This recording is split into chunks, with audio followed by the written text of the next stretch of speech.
On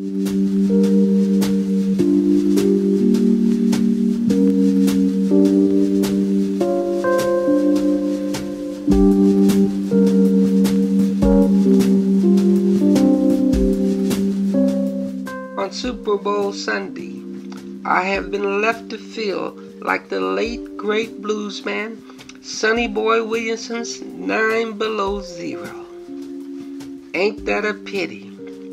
I declare it's a crying shame. She waited till it got 9 below zero and put me down for another man. I once loved the NFL.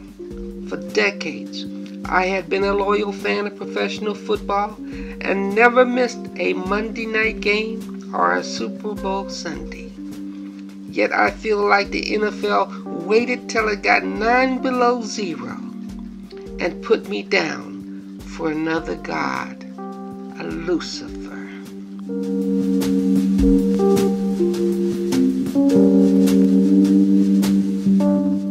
The annual NFL Super Bowl night appears to have been turned into a devil's Sabbath instead of a traditional annual family night gathering of entertainment and sports. And they don't seem to care whether we, the general public, accept it or not. Now all the devils, demons, and evil spirits come out to mock and stalk on NFL Super Bowl Sunday.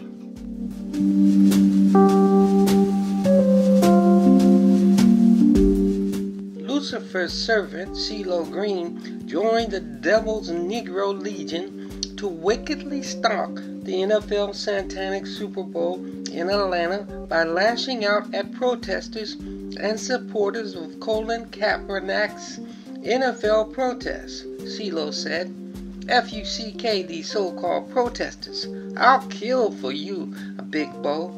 The little warlock CeeLo will cut our throats for the devil and his kind, but he won't lift a finger to protect the struggle for the respect of his own human dignity."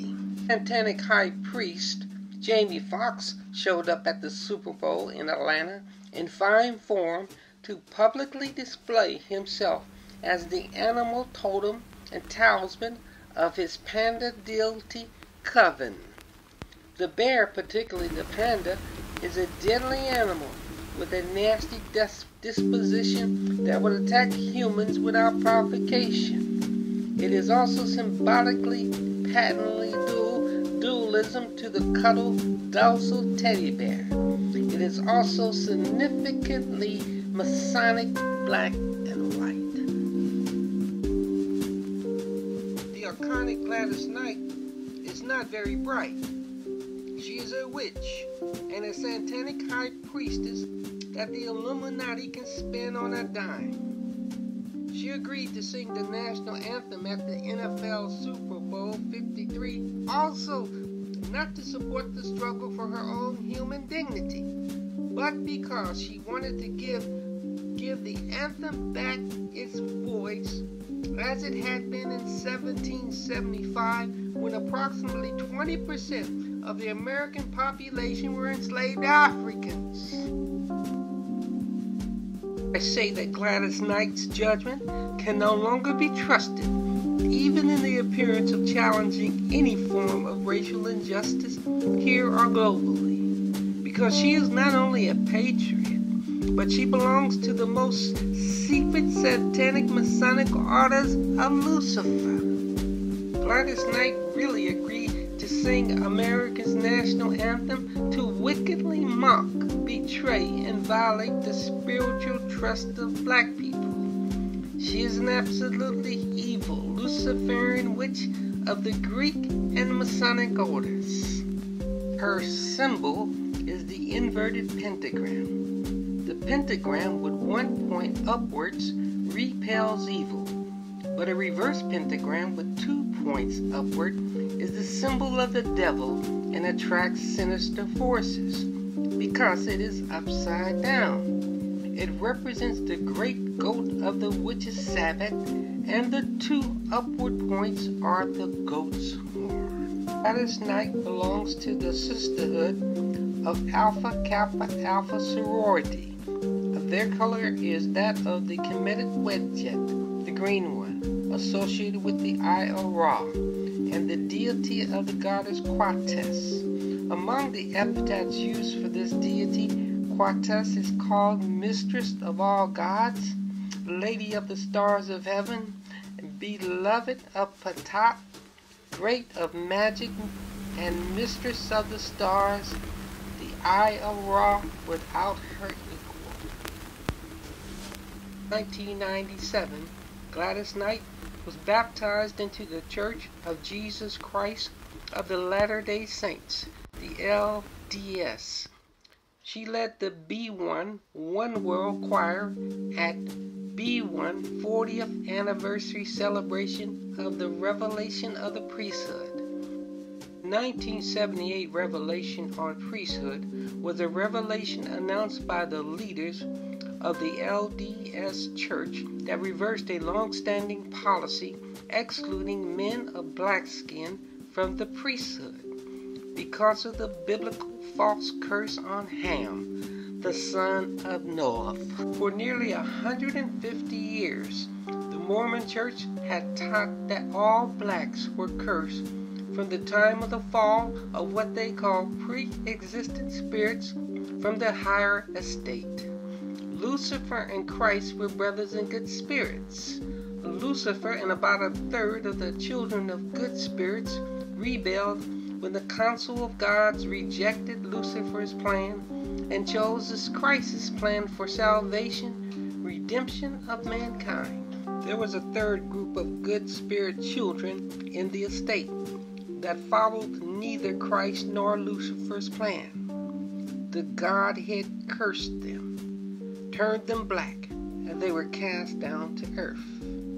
The Mormons believe that the cursed lineage, black skin, is Satan's representation on earth. I shall return to the subject of black people as the representation of Satan on earth in the final analysis. Wherefore, a black Mormon male could not hold the highly regarded LDS priesthood because of his black skin. And since he could not hold this priesthood, he could not enter the Mormon temple. LDS Church temple worship is Masonic. It shares an extensive commonality of symbols, signs, vocabulary, and clothing with Freemasonry, including robes, aprons, handshakes, ritualistic raising of the arms, etc. The interpretation of many of these symbols have been adapted to the Mormon narrative from their original meanings in Freemasonry, and they claim that their secret Masonic handshakes are given to sentinel angels so that Mormons may be admitted into the highest kingdom of heaven on a segregated basis. LDS temple garments also bear the Masonic symbols of the square and compass. Brigham Young is quoted as describing the origin of temple rituals in a fashion that directly relates to the story of Hiram Abiff from Masonic folklore. The same traditional racial prejudice and biases of Freemasonry against black men applies to the LDS Church. Cut to the chase. Freemasonry traced their racial biases against black people to the original father of mankind. Albert Pike's Morals and Dogma of the Ancient and Accepted Scottish Rite of Freemasonry, 1871, described the chief luminary of heaven as Amun-Ra. Amun was an ancient deity in Kemetic mythology who, in the form of Amun-Ra, became the focus of the oldest and most complex system of theology known to human civilization. Amun represented the essential and hidden. In Ra, he represented revealed divinity as the creator deity par excellence. I don't think that I need to say any more. that the curse of the black skin is an absolutely false narrative and doctrine. Among gods of antiquity, most scholars, ancient and today, it is accepted that God Set, Satan, Lucifer, murdered his brother King Aset Osiris and took over his kingdom because of evil and jealousy.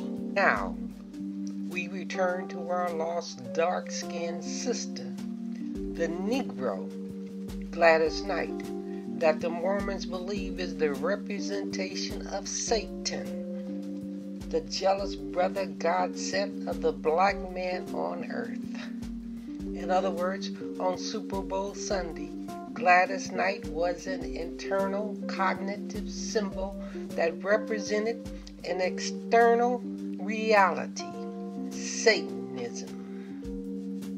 Not making this up or implanting any false, misleading, or demonic narratives on the iconic Gladys Knight. Who and what she is came directly out of her mouth before millions of witnesses on Super Bowl Sunday. While singing the Star-Spangled Banner lyrics, she got through, and the rockets' red glare and the bombs bursting in the air gave proof through the night that our flag was still there.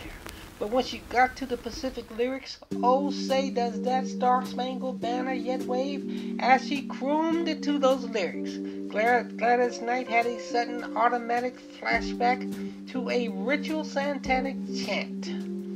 Oh, say came out, oh, Satan. She couldn't help but call her father's name.